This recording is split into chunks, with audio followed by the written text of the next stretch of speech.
This is Tim, and this is Deconstructing Comics.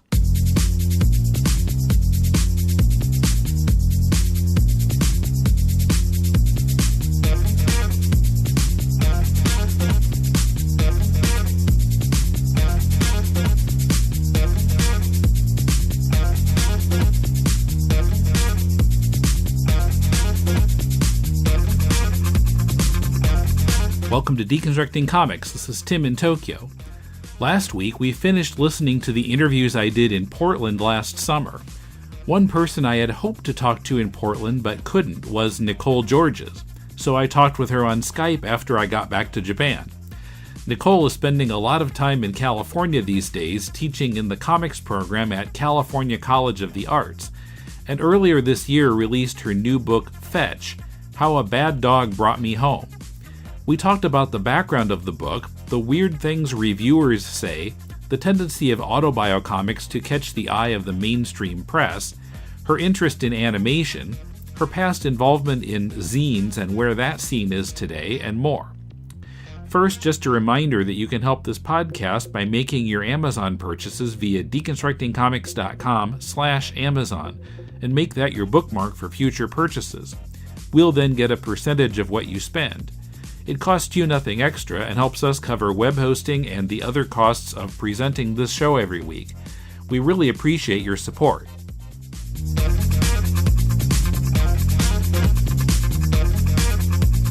I'm talking with Nicole Georges in Los Angeles. How are you? I'm pretty good.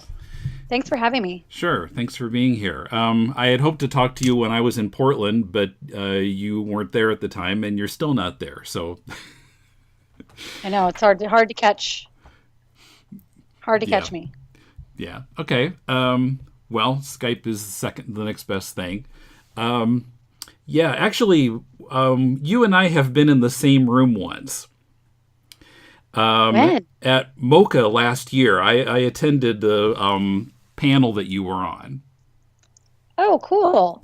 I don't even remember what panel I was on, but that sounds true. What was it? Ooh, I don't remember exactly what it was. I think it might have had something to do with women in comics because it was an all-female panel. Gabrielle Bell and some other people. Oh, I think it was autobiographical comics. Autobio comics. That must have been it. Yes, and my dog was there. Oh, she was sitting in Gabrielle's lap the whole time. Oh, was that Beija? That's Ponyo. That was Ponyo. Okay, so I'm not sure what the heaven. Okay, I'm not sure what the time frame is. When did the dog in your book Beija? When did she pass away? She died in 2013. 2013. Okay, yeah, so she'd been gone a few years already then. Okay, yeah, I certainly remember the dog. Yeah, at the panel. Yeah, Gabrielle Bell tried to see if Ponyo had any siblings, so that she could adopt one. Yeah, well, I almost thought that she was Gabriel's dog because she was on her lap all the time. I know, she's she's an emotional support dog. Whoever needs her, if you call her name, she'll come to you. I see. You could just be in need anywhere in America and just yell, Ponyo! And she'll come and help you. Okay. Is Ponyo there with you now? She is. Hi, Ponyo. Come here. Oh, she's trying to get a toy because she thinks a person's here. Okay. No, I'm in Japan. No, I'm not there. Now, I guess you've been teaching. I think Matt Sility said you were teaching in his program. Yeah, I teach at CCA at the MFA in Comics program. Okay, how's that going? It's great. This is my 4th year there. So I go there for 1 month every summer and teach the students, and then we do a distance class after that in the fall. Okay, what specifically are you teaching there? I teach first year comics workshop and basically visual storytelling. Okay, cool. So you just, I guess in July came out with Fetch, How a Bad Dog Brought Me Home. And this is about, we mentioned before already, your dog Beija. So for those who haven't read it, what was it about this dog that caused her to become the centerpiece of the book? Beija was a dog I got when I was 16, and I had her for 16 years until I was in my early 30s. I got her, I don't know, I got her at a time when keeping her changed my life. It was kind of like the baby I had in high school. And when I started making autobiographical comics in high school, they were about Beija. And as I aged and I moved to Portland and I made, comic zines and then anthology books and stuff, Beija was everywhere. I mean, she was in Calling Dr. Laura. She was in Invincible Summer. She was in all of my work. So I was at the Center for Cartoon Studies teaching after she died. And I was driving Chris Ware from the airport and I was going on and on about Beija. And I said, this is like it's like the baby I had in high school. And Chris Ware said, oh, that would be a good line in a graphic novel. This dog is like the baby I had in high school. And I felt like the cartoon gods had come down and touched me. And then I thought about it and I was like, well, this is the most obvious book that I need to write because I've been writing this book for my whole life, it feels like. I see. So reading about, having read the book, it seemed sort of like the dog sort of, would you agree the dog seemed to sort of affect your own personality? Maybe it appears from the book that she made you kind of more standoffish? Well, Beija was a special needs dog. She was a rescue dog. She was not friendly to strangers. She was really shy and fearful. And so the standoffishness would be basically like if people didn't understand a boundary, or if people didn't understand dogs, or if people didn't have patience for a thing that isn't there to serve them, then we seemed kind of, bristly. Because you couldn't, like a stranger couldn't run up to Beija and pet her. She would freak out and be so scared and bark at them and jump at them. So I had to do a lot to keep people from doing that because she was very cute. And so people couldn't understand. My words fell upon deaf ears. She was like part corgi and part Shar-Pei and part beagle. She was a crazy looking dog. And so no matter what I would say, if I would say, don't pet the dog, please don't pet the dog. The dog doesn't want, they're like, oh, but she's wagging her tail. And they would turn into Dr. Dolittle and just go for it. And then the dog would inevitably get scared and bark at her. And then, and then we have to get out of there. Yeah, there's some examples of that in the book. Somebody saying, oh, but dogs love me. Here, girl. And then the next panel, she's lunging at them.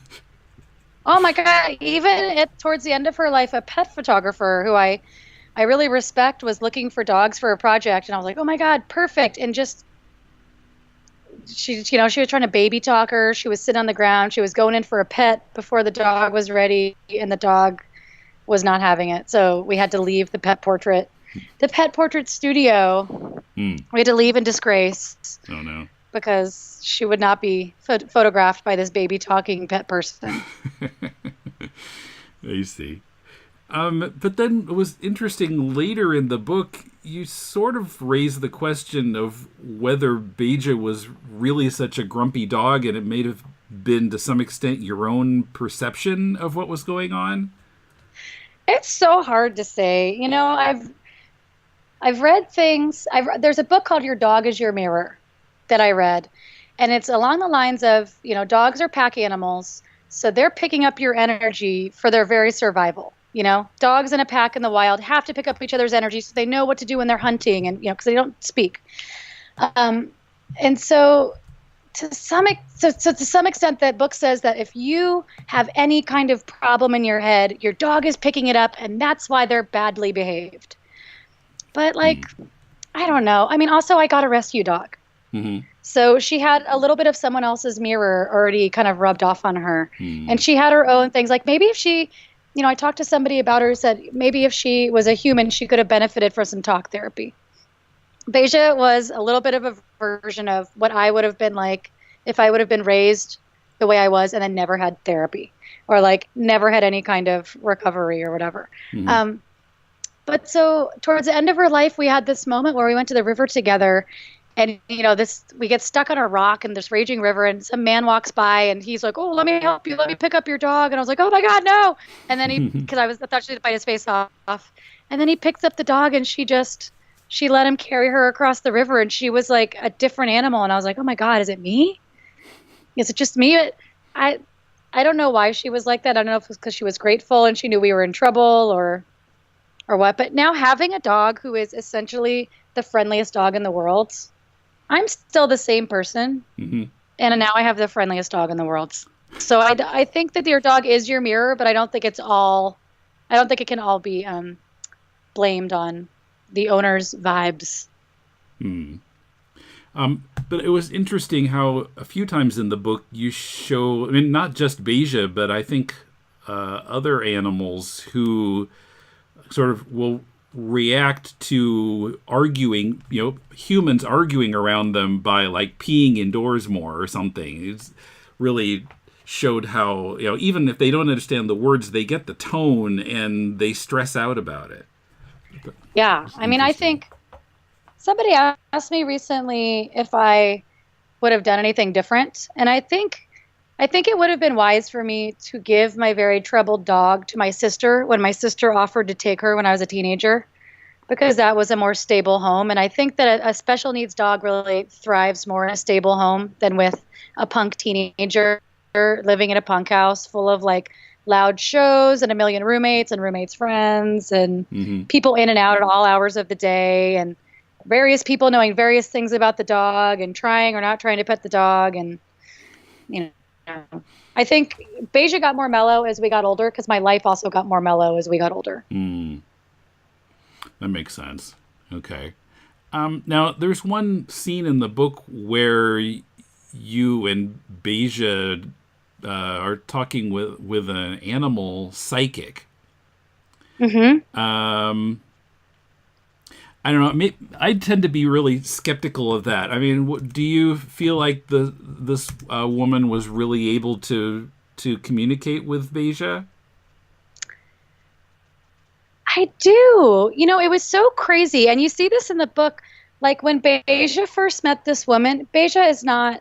So, like I said, strangers couldn't really pet her. One day we went to an animal expo. She was in a great mood. She was letting everybody pet her. Men, children, everybody. And then she goes to like, quote unquote, talk to this animal psychic. And she's just sitting on the table next to her, letting the lady pet her, wagging her tail. So like they've known each other for years.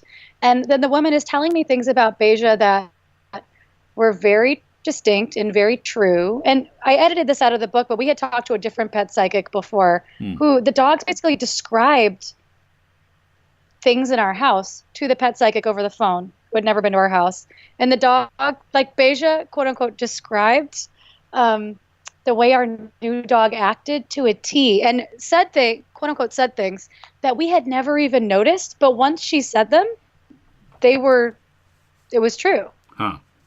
So it's very specific examples. Like we got a shelter dog to be Beija's friend, and this was not in the book, but Beija told the psychic like, "Oh God, I don't know why he's always just like staring into the distance. I'm always trying to show him cool stuff, and I just don't think he's very smart. What's he doing?" And it sounds so weird to have a dog's whatever translated into human language, but then we noticed after the phone call that Seymour, the new dog, he had like prisoner of war syndrome from being a hoarded dog, and he would just stare at nothing. And we had never noticed before this phone call that he would just space out and look at nothing and just like be lost in his own world of like who knows what, remembering being in a horde of 500 dogs. And then you could see Beija being like, hey, let's play, and he was like in his own planet. So I don't know, when we met the woman who in the book is named, I can't remember her name in the book, Sheila Cunningham, I think is her name in the book. Beija told her that I was the first. Beija told her I was the first person who ever really held her, and I started crying because I think I was the first person who ever really held her. So, whether or not that lady could talk to every animal, she has something. Kind of like Cesar Millan is a very energetically like smart, attuned person who taps into a dog's energy, and then he tries to train other people how to do it to varying success. Mm-hmm. So this one was trying to teach me how to do it with limited success. I see. So in the book, you refer to yourself as a high-level introvert, which made me kind of wonder, especially since I saw you on a panel at a convention. Is doing something like that difficult for you, or like to have people approach you about what they read in your comics and seem kind of familiar with you and you don't know them? Well, when I'm closing some apps that are behind your face. It is and it isn't, because my sister, I've only started claiming to be an introvert in the past few years after my sister called me out on it.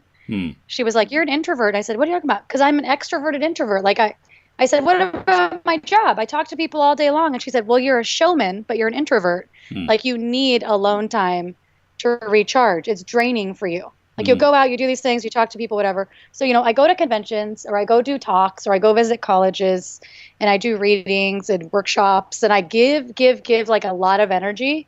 But then I think genuine extroverts, the energy is recycled. Like they come back and they're like, "Yes, I just talk to people all day." But I have to go home and basically like stare at a wall and like speed eat. Like I am like restoring my chi or something.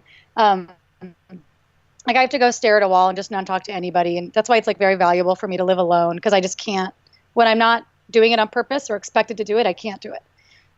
But when people come up to me and say, and know things about my life, I don't even know if that's introvert, extrovert, or if it's just privacy. It's weird. I saw Aileen Miles, Aileen Kaminsky-Crum on a panel at MoCA a couple years ago. And or just at a talk. And she said, people come up to me and they think they know me. They say, "Oh, I know you. I know all about you." And I say, "You don't know me. You just know the comics." And I feel a little bit that way. I feel like people know things that I have chosen to tell them and edited like a million times, things that have been cleared by a marketing department and by editors and agents and friends. And so it's not like you're getting my diary, but I think sometimes people feel like they're getting my diary. So I want people to feel close to my character. I want them to feel close to me in that way, but I always like to make sure I know that I'm keeping a significant portion of my life and information for myself. And then what about other human characters who are real people who show up in your comic? How do you deal with the privacy aspect there? It's such a challenge being an autobiographer, of keeping the people around you safe and respecting their privacy. I mean, for some things, like for better or for worse, I am in a community of artists. So, a lot of people around me are fellow artists, and they also know that I'm a diarist or an autobiographer. So they're not surprised if they're in a comic. And actually, on the contrary, like people I've dated where there was no drama and no story will be like, "How come I'm never in a comic?" "Oh, I was just too nice to you. So I'm never in a comic. What about me?" But so that's not a huge problem. But I do think about it ethically. I try to change details about people. I try not to use my platform as, a stick to hit them with. I try not to be like, "Oh, look, everyone's reading my story, but not yours. Let me tell them what a butthole you are." So like in Calling Dr. Laura, there's a girl that's a villain, and it's actually a composite character of two girls who conspired to do something villainous against me. I kind of mixed up their details and mixed up the way they looked so that girl wouldn't be easily spotted by everybody in Portland. For people like in Calling Dr. Laura, my girlfriend and my mom both got a pretty harsh right.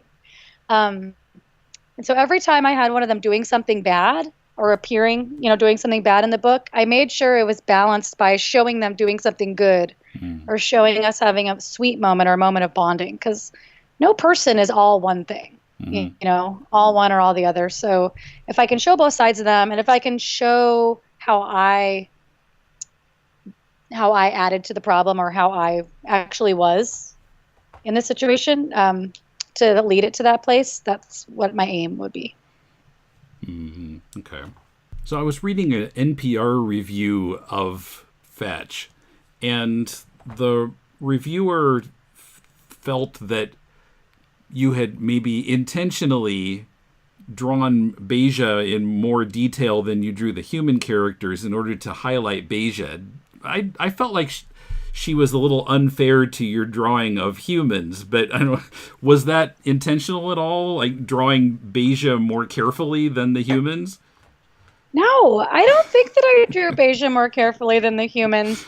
Reading things like that makes me think about how skewed my brain must be. Because to me, when I draw, I'm like, this looks exactly like this person. This is exactly what this person looks like. It's basically a photograph. And Beija, I mean, I think I could have drawn Beija better. I felt like she looks real cartoony. So, no, I think that was a little unfair too, but I'll take it. I was like, okay, touche. Well, I mean, a lot of times I see reviewers will like ascribe intentions to the creator that I'm like, really? Did the creator intend to do that? And it's just sort of, how they interpret it, but they kind of project that onto the creator, I think. Well, I see that, and also I wonder how much of it is people that are more literary critics than comic readers, because I feel like comic readers, I don't hear that kind of thing as much necessarily, because you're so embedded in a world where people look funny when they're drawn. When you're like in an indie comics kind of reviewer state, or you have stacks and stacks of indie comics, you're like, oh, this person draws in the style of this person and this person. It's not so crazy. It doesn't seem as deliberate or weird. It just seems like, oh, that's how that person's hand is. Yeah, well, I mean, this is sort of a pet peeve of mine going back a few years, but I think that a lot of mainstream media outlets have people reviewing comics who don't quite have the right tools to review comics. You know what I mean? Like they don't understand sequential storytelling well enough. My example that I keep going back to is Asterios Polyp. Because with that book, I think if you start talking about the story, you didn't get the book, because the story is not the point. My book, because I have a literary publisher that they don't primarily do comics. I get a lot of people that are like, this is the first time I've ever read a graphic novel in my whole life. So they're kind of just learning how to do it, and it's for better or for worse, Yeah. Now, I wonder, too, if that's sort of the reason for something else that was pointed out to me recently, that besides superheroes, it seems like maybe the most successful genre of comics is memoir comics or autobio comics. And, if... That's true? Well, it seems that way. I mean, certainly the ones that the mainstream media pick up on are kind of nonfiction comics, I think. And then if somebody, this was in one of the interviews that I did in Portland, and I'm trying to remember who it was with. I think it might have been with Kat Ferris. We were talking about how Craig Thompson, he did Blankets, and everybody freaked out, and then he did Habibi, and maybe some reviewers weren't really sure what to do with that. I don't know. Do you think that makes sense? I do. I think it does make sense. It's kind of with that whole, there's always this kind of like, comics, they're not for kids anymore headline that comes around every 5 years or so. And I think it's the easiest to show that it's not for kids anymore when it's a serious story. And so maybe memoir is like shorthand for that. I don't know, like I'm thinking about like Mouse or Fun Home or Persepolis. Some of the bigger ones. That seems like people being able to draw a clear line in the sand, like, look, we're reading something that we think of as a kid's format. However, the subject matter is very serious, so it balances out and is a normal book. It's real life. It's a true story, so that makes it more serious, more respectable. I don't know. Although Chris Ware, I mean, he's doing fiction, although it's in a very artsy way. I think his like precision and his artsiness and his kind of melancholy they keep that balance for people. Yeah. They could be like, this is hard to understand. It's not for kids. Well, just yesterday, as we're recording this, Kumar, one of the guys who does this podcast with me, had posted on our Facebook group that Dan Rather had posted a review of a Ted Rall book about Afghanistan. And I guess I haven't seen the book. I guess most of it is prose, but in the front there's some, drawings, some cartoons. And Dan Rather was like, don't be put off by the cartoony stuff at the beginning. This is a serious book. And so my reaction to that was, yes, zap, pow, comics are not for kids anymore.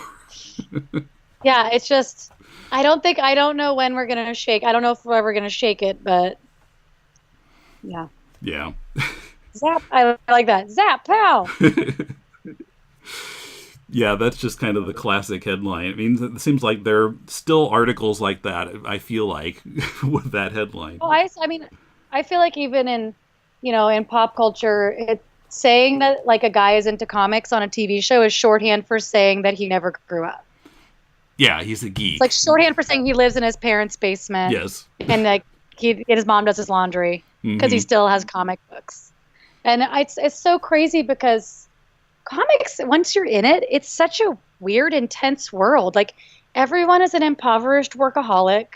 It's some of like the darkest people you'll ever, because you're alone, 6 to 12 hours a day doing your thing.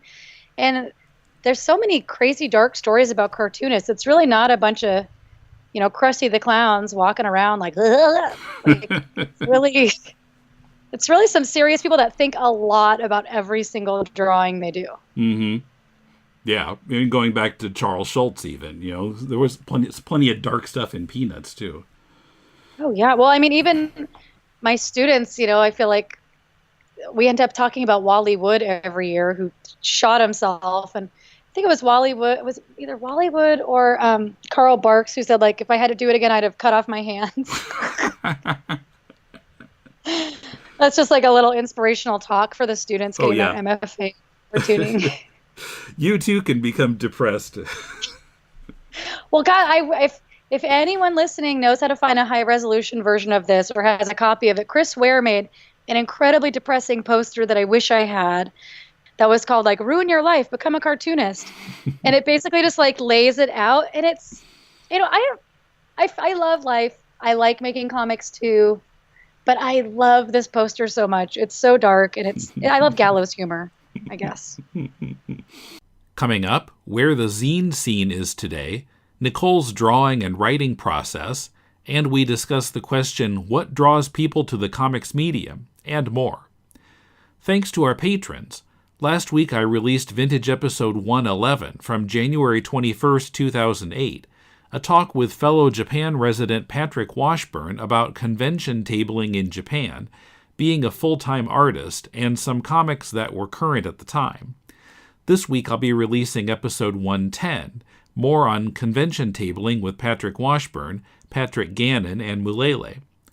Watch for it at the end of your podcast feed, on our Facebook page, or at patreon.com/deconcomics, where you can pledge a monthly amount to keep the show going and unlock more vintage episodes.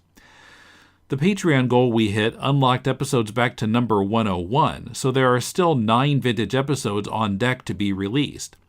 You can help unlock more vintage episodes by making a pledge.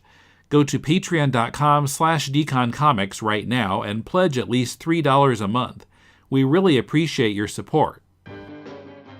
When you watched Batman as a kid, you enjoyed the colorful heroes and villains, the text sound effects on the screen, the thrill of watching a heroic crime fighter escaping from death traps and taking down bad guys. But the show was devised to interest adults too. What did you miss as a kid? Sexual innuendo. The penguin's too small for me. Closeted gay characters.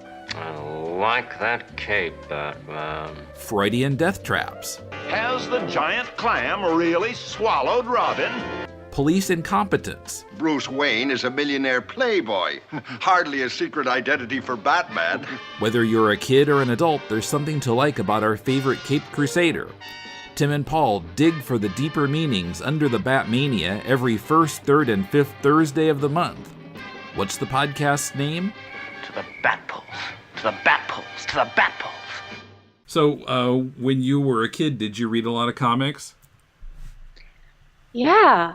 When I was, when I was first a kid, I wanted to be an animator. Because I loved anime. I was like, I'm going to be an animator. And then I realized how many drawings they had to make, because it was before computer animation. I was like, oh my God, you have to draw the same thing over and over again? No way. Ugh. Yeah, well, look at me now. I wanted to ask you, now that there is computer animation, have you considered getting into animation now? Or have you done any animation? No, not literally. Truly, all I want right now is to make Calling Dr. Laura into an animated feature. And I can't. I'm like, my brain is almost there figuring out how to do it. But I can't quite get there because I've never done animation, and I would have to partner with like an animation studio. So my brain is like slowly creaking into action. And I think if I could teach myself how to do computer animation, then I could make a trailer, and then I would be psyched. I would love to do animation. Another tedious task. It's so hard to like get ready to like, okay, I'm going to go learn another tedious task. But it would be so fun if there was like a magician or a genie who was like, oh, this dog you just drew, I'm going to like have him walk across the screen. I would be psyched. Yeah. But yeah, so what comics did you read as a kid? Well, as a smaller kid, I really liked Archie, and I liked Mad Magazine, and I liked the funny papers. And like, getting some silly putty and like redoing them and reading the Far Side and just like copying Far Side comics. But then around middle school, I remember I got Far Side comics in elementary school, and my mom was like, you don't even understand this. Why would I buy this for you? She's like, what is this here? What does this comic mean? And it was somebody swinging under the anvil tree. And I was like, well, I don't know, but I just understand that it's funny. I was like, just buy it for me. Don't ask. And I feel like I grew up looking like a Far Side woman. Swinging under what tree? The Skype kind of... It was a mom saying, quit swinging under the anvil tree. And it was a little kid on like a rope swing, and the tree was just full of anvils. Like very comic. But I got into superhero comics when I was in middle school, and my best friend's parents were intellectual Jewish people living in Kansas, so they had a copy of Mouse. So I read that. There was literally probably no other home in Kansas, in Lenexa, Kansas, where I could have read this book. I read Mouse, and I was like, oh, these drawings are freaky to me, because it was so heavy and dark looking. I had never seen comics that looked like that. I tried to draw superhero comics. It didn't work out for me. It would take me like 2 hours to draw a character that was just like in a weird pose, and I could draw their stats around them, but I couldn't make them do anything. I couldn't then draw them walking or running or flying or anything. So I was like, I guess I can't do comics. This is what comics is. So I just stopped. But then I found independent comics and zines like King Cat and Funkapotamus and American Elf and The Assassin and the Whiner when I was a teenager and I was getting into zines. And I was like, oh, you can draw about your own life. And your characters don't have to be, photorealistic, like humanoid looking. They don't have to be anatomically correct. They could be anything. And so then I started drawing comics about me and Beija, my dog. Right, yeah, I think you said in the book that you were like distributing these just like locally in Portland. No, I was living in the suburbs of Kansas City. This was still in Kansas City, okay. But I was sending them all over the country. I was like looking in the back of Fact Sheet 5 or like like Maximum Rock and Roll or different kind of magazines that had listings like classified ads, and I was sending them to all my favorite zinesters and my favorite people and trying to get them distributed. Nobody wanted to distribute them, and like taking them to the record store and selling them there and tabling at shows and going to like hardcore punk fests and setting up a table and selling them. I was into it. I was loving making zines and comics. I see. Now, how much of that scene is still in existence with the internet going on now? I think even more. I mean, the self-publishing thing, I don't know. Like when I moved to Portland in 2000, there was a zine scene there. There were institutions to support it. So there was a zine store, and there was the Independent Publishing Resource Center, which is like a community art space for self-publishers. And I started with a couple of friends something called the Portland Zine Symposium, and it's still running. And every year, thousands of people travel to Portland for the Portland Zine Symposium. Wow. So I think the internet is making it more accessible. Like, it's easier. It's not like Lifeblood, like I felt like it was for me. You know, like for me, it was a way of learning about politics and finding like-minded individuals. And now I think you can find that already online, but I don't know, it's more boutique-y or something. The paper's nicer. People understand more. Like, they've gotten past the caveman phase of zine stuff that people of my age had to figure out. So now they can focus on like letterpressing the cover or hand binding it. They cost more now too. Of course. They'll be like $8. People have charged like $8 or $12 for a zine because it's limited edition. And I'm like, are you kidding me? I mean, when I was young, they were 50 cents. You tape your quarters to a note card and send them through the mail. It's a bespoke zine, I see. Okay. It's so I'm just like, what do you mean it's a limited edition? Like, it's a collector's item? I mean, they are, but... Are they going to bag and board them now? It's essentially yes. Essentially yes. I get salty because, you know, I rarely trade at conventions because I need to make the money that I'm there to make. But sometimes I'll trade someone and I'll trade them like a book that's like worth $12, like 200 pages. And then they'll give me like a tiny pamphlet and they'll be like, okay, well, this is $12. So like, this is an equal trade. And then I get a little salty about it. Yeah. Yeah. Who's getting more reading material out of that? But so, any particular favorite comics? I know the problem is once you get busy with comics, it's hard to find time to read anything, but. Oh, yeah. Well, you know, what have I been reading lately? Okay. I just read Eleanor Davis's book, You and a Bike in the Road.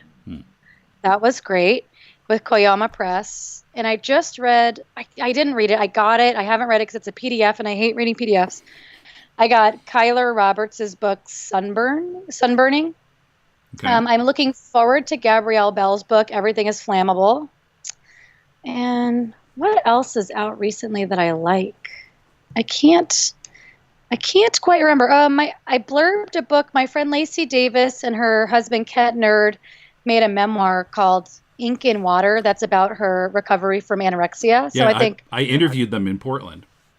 Oh, great. Yeah, so anybody who, you know, I feel like most women have dabbled in eating disorders, and so I think it's a pretty valuable book that's saying some things that most comics aren't saying right now. So yeah, those are all things that I have picked up lately that I really like. Cool. Okay. And of course, my favorite thing is Monsters by Emil Ferris. Oh, okay. Of course. So what are your drawing tools? My tools, they have changed. I was very monogamous with rapidographs for Calling Dr. Laura and for the beginning of Fetch, but they started clogging and driving me nuts. And I tried to tweet and email the company and to no avail, and I bought new ones, and people gave me new ones, and they kept getting clogged. And finally, I was like, you know what? I'm breaking up with you, rapidograph. I don't want to do this. You're making me do this. You know, I wanted to work it out. You wouldn't go there with me. I got to go. So I went back to microns for tiny details, which is a horrible, horrible thing to say. Because they're not black enough. They're disposable. They run out right when you need them the most. But they do give you tiny details without bleeding, which is what I need for like eyeballs and nostrils and stuff. But for other things, I was using a dip pen. I couldn't tell you what size, but I was using like, you know, ye olden dip pen. And I have a portable dip pen that has gotten clogged, so I literally just dip it, even though it's supposed to have ink inside of it. I use a teeny tiny brush, like an actual brush. It's fake Kalinsky, fake weasel hair, because I'm vegan, so I can't do it. And then I also use Pentel pocket brush sometimes for a black. Let me see what kind of brush this little tiny brush is. Hold on. Okay. Let me look. Okay. Okay, if anybody wanted to get a tiny brush that was not made from a weasel, Robert Simmons white sable. So white sable means plastic sable. Okay. And it looks like it's a 1, and it's the 750 series.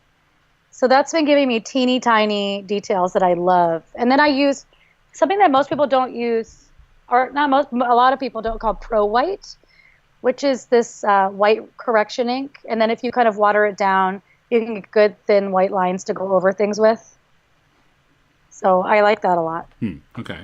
And then I do everything. Go ahead. Oh, I do everything on the same layer. For better or for worse, I was going to try, after calling Dr. Laura, because editing was a nightmare, I was like, I'm going to do it on 3 different layers. But it's not fun that way. I want to make one piece of art with each page. And so it's really satisfying to, do your pencils, lay down your inks, do your gray wash, do your lettering, and have it all just be there. You could just sit on. It's really satisfying. It possibly was a pain in the ass for my production assistant, but. I see. Yeah, that makes sense. What kind of paper do you use? I just use Bristol board, probably Strathmore, I think. I'm not super picky. I use Bristol. A weird thing about me is that I draw at 14 by 17, so really big, and then I reduce. I had to go to an architectural scanner to avoid having to scan it in like 40 pieces. Because most scanners will go up to 11 by 17, but after 11 by 17, you're getting into like some kind of weird dark magic territory. So I was like, I would pay $500 to not do this myself. Just one of those ones you're like, how much would I pay to not have this experience? You're like, $500 is the answer to that. So I went to the architectural scanner and they scanned it for me on their drum scanner, and it was great. I see. Do you have any, like, a typical work routine, or if so, what is it? It really depends on what I'm working on. As a self-employed person, my work hours are like 24 hours a day. So my friends, and I work almost every day of the week. So my friends always think I'm very rigid about plans, but I'm like, you don't understand. I need to make our plans and have them stick because I'm going to be working every other hour and I need to know what I'm doing. When I'm writing the book, I just have to hole myself away like in a cabin somewhere with no distractions and just write as much as I can write in 2-hour chunks. I take a nap every day. But when I was inking, I had a really ambitious goal of getting 2 units done a day. And so a unit was either a penciled page or an inked page. And so it ends up that I can work only about 6 hours a day before my hands kind of crumble and turn to dust.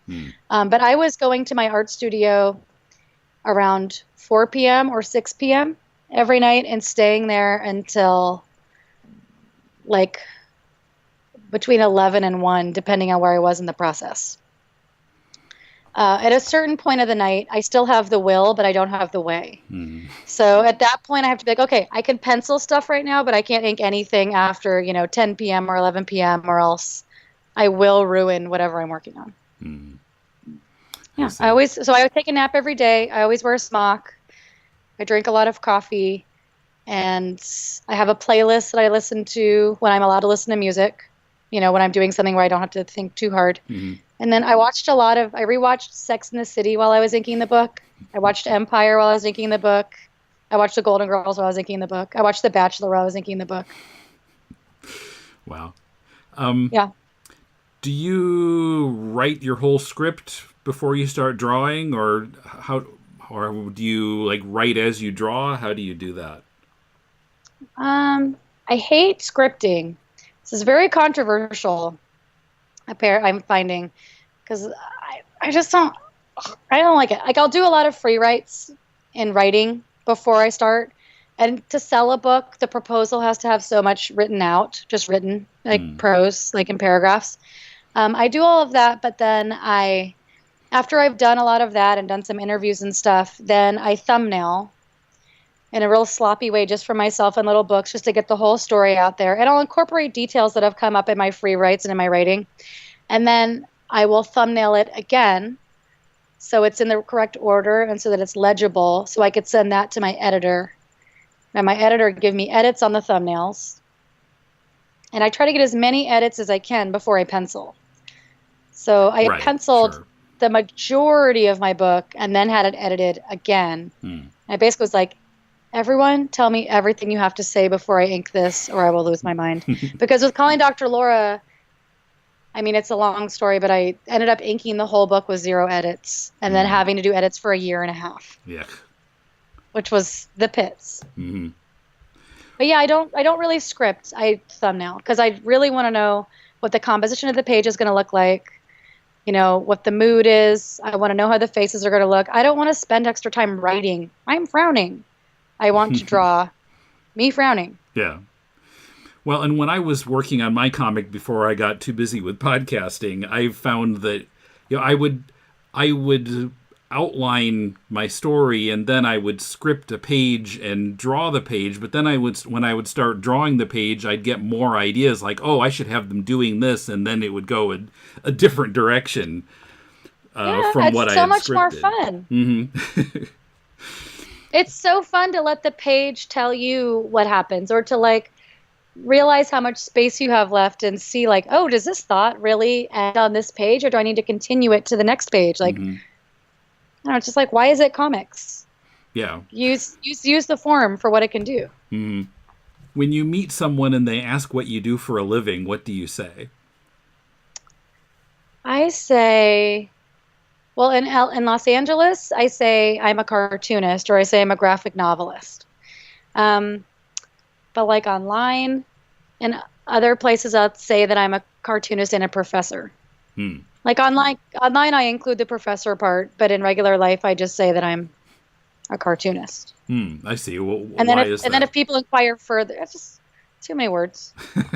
You know, if I'm like, hi, nice to meet you. I'm a cartoonist and a podcaster and a professor and a pet portrait artist. You know, that's too much. And also in LA, I feel like people are trying to find out if you can help them in some way. You know, like they want you to say like, I'm a film producer. So just cutting to the chase and being like, I can't help you. Like it's like I'm saying I'm a juggler. I'm just like, I'm a cartoonist. Then you know, it's expedient. They can be like, oh, great. And then walk away. Mm-hmm. They don't have to inquire further. I see. So it sounds like you sort of answered my next question already because you're doing several different things. I was wondering to what extent your comics work is paying the bills. You know, I mean, essentially everything I have is because of comics. You know, like I make money from teaching and from fellowships and residencies and from pet portraits and stuff like that. And all that is because of comics. It's either because, you know, essentially kind of think making a graphic novel is like getting your MFA. So we could say I have like 2 masters in comics. And from doing that, I am qualified to teach all kinds of people about comics, which is fun for me. I have a Patreon, but it still kind of feels like a tip jar right now. I feel like at some point it could be more hearty, but right now it feels like a tip jar. But yeah, everything I have is because of comics. You know, like people know that I do pet portraits because they've been following my work because I have public artwork. You know, people request my workshops or come to my talks or have me at fellowships because I have these books. So comics itself is not a huge moneymaker. That's not a super lucrative thing, but it leads to a lot of things. I see. Well, tell me about your podcast. As a podcaster, I'm interested in how that's going. Sagittarian Matters is my podcast. It's I used to start it by saying, hi, I'm Nicole Georges. I'm a queer feminist vegan cartoonist living in wherever I was living with my half-blind chihuahua, Ponyo Georges. And then Ponyo would bark. And I'd say, this is Sagittarian Matters. So it is a queer feminist vegan podcast. I focus on mostly artists, generally women, mostly artists, people talking about the realities of their life and the realities of their financial life and any advice they have for young artists. I also have friends on to do food reviews and give advice and stuff. But as a teacher, I was having all these conversations with cartoonists and artists just as a human being because we run in the same circles. And people would say things that were so knowledgeable and so cool that I was like, God, I wish my students could hear this. And, I don't have the students trail me in a quiet pack taking notes like a press pool. So I had to think of a way to share it with people because I feel like these privileged conversations don't need to be privileged. I like the idea of lifting the veil and being like, here's the tools people use. Like, here's the financial reality of this person. Like, maybe you thought this person just made a comic strip a day online and that's how they made a living, but actually they're rich or, they have a day job or whatever. I just wanted to be able to share these conversations with other people and let people know that you don't have to pair your feelings of success with capitalist markers of success. Just because you are not paying your water bill with your art does not mean that your art is a waste of time or that you're not a successful artist. You just are an artist, and money doesn't necessarily follow talent. And I just wanted to share the kind of things that were really helpful for me to know, and like tips, advice, realities that were valuable for me to know and for me to have reiterated in my head over and over again. Have you done anything in particular to publicize the podcast? I find it's really difficult to get the word out, sort of. No, we had a few hits when I first started it. What have I done to publicize the podcast? Being on other people's podcasts, having guests post about it when they're on the podcast. We're almost hobbyists, me and my producer Chris. We do it out of love. We do it for fun. People can tip him, if they like the podcast. But I actually some people were helping me with publicity for the book, and they, at a certain point, were going to write a press release for the podcast. But they were like, who do you have coming up? And I was like, I don't know.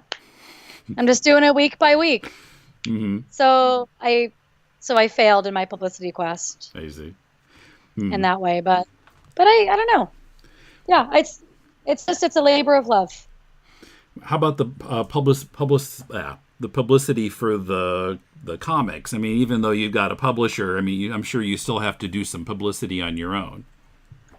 Yeah, well, I keep a pretty active social media presence.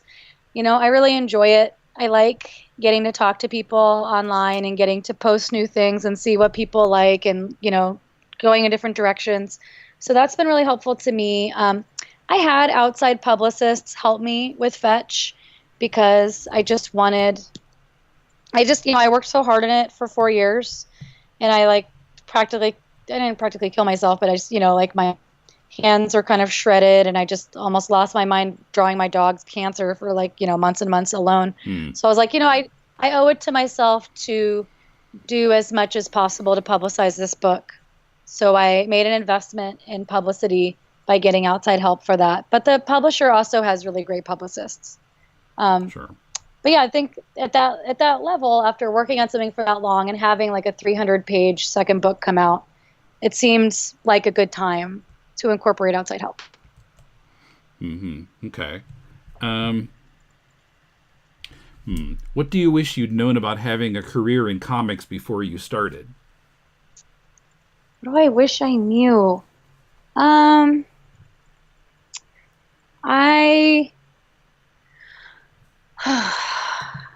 trying to think of the best answer for this.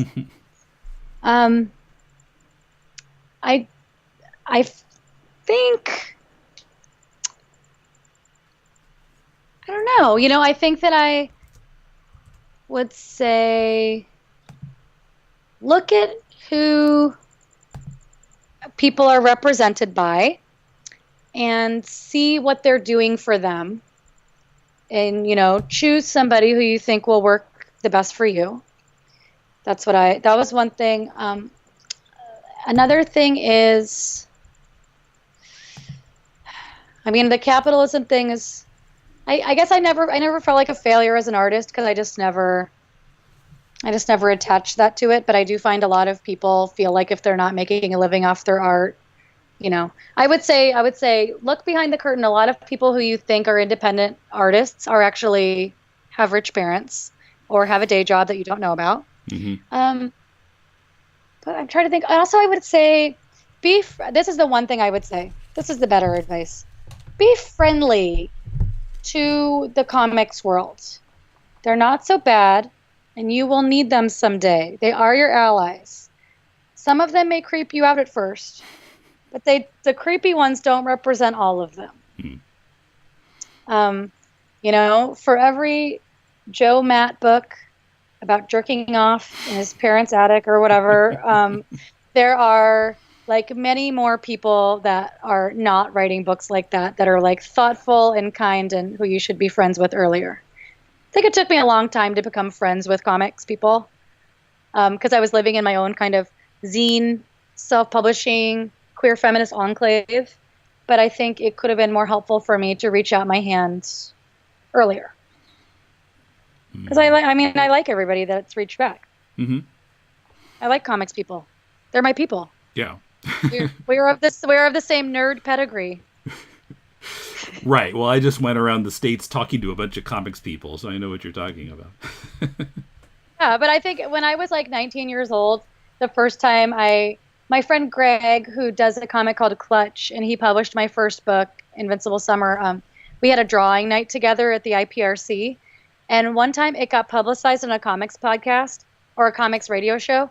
And all these kind of comic book guys kind of came out of the shadows and took over our drawing night. And I got so freaked out because I was so used to like these like twee kind of girl, like feminist girls that were my age that, liked drawing and stuff. And I was 19 and it was all these like 40-year-old men who loved superheroes that were like, oh boy, comics. And I was like, oh, who are they?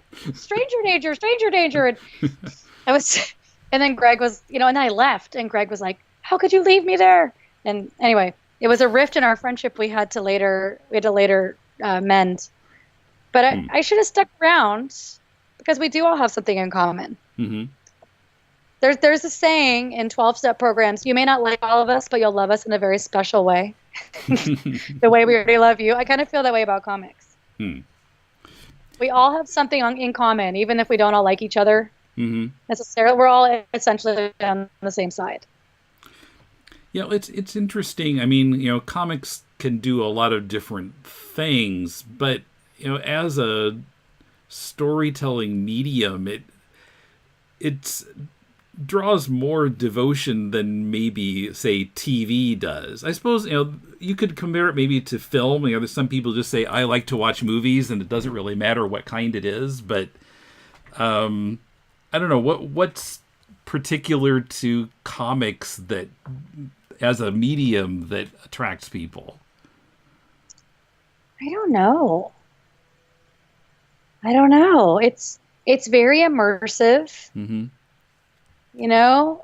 You're really, when you're in someone's world, you're in them. It's like your face just got sucked into it.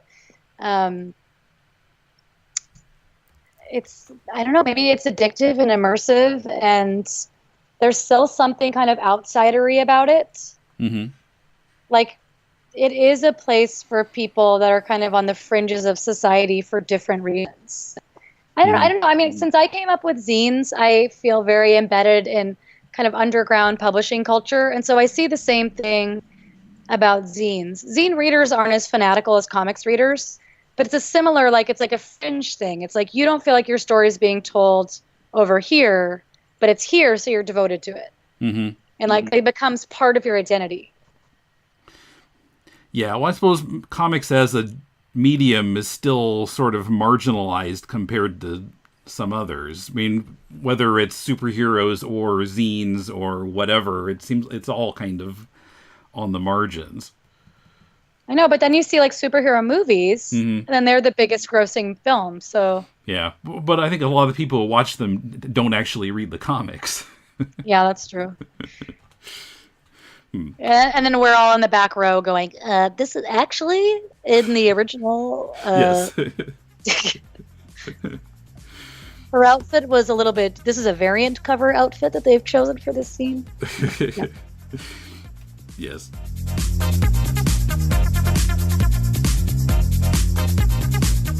Nicole Georges is at NicoleJGeorges.com. Tell us what you think. Write us at mail@deconstructingcomics.com, Twitter @deconcomics. Like our Facebook page or join our Facebook discussion group. Find all the links on the right sidebar at deconstructingcomics.com. We're also on YouTube, on the Comics Podcast Network at comicspodcasts.com, and on comiccon.com, where our new episodes appear a few days before they show up anywhere else. Also, please give us a review on Apple Podcasts, Stitcher, Google Play, iHeartRadio, or wherever you find podcasts. We really need more listeners to give us reviews and help us stand out from the many comics podcasts that are out there. Our theme is from bensound.com. If you're looking for some constructive feedback on your comic, send it to us and Mulele and I will critique it on our spin-off podcast, Critiquing Comics. Send it to mail@deconstructingcomics.com. We'll read at least 30 pages of it and critique it on the show. The most recent episode is right behind this one in the podcast feed. This coming Thursday on To the Bat Poles, we'll be joined by the 66 Message Board's own High C to discuss an episode he's researched deeply, The Wail of the Siren. Look up To the Bat Poles wherever you find your podcasts or at tothebatpoles.libsyn.com. This past week in Tokyo, there were 2 comics events, Kaigai Manga Festa, the Overseas Comics Festival, on Thursday, and Comic Art Tokyo on Saturday. I was on hand to cover both of them, and will have part 1 of my Kaigai coverage next week, featuring some familiar faces and some new ones, so don't miss it. Till then, this is Tim, and thanks for listening to Deconstructing Comics.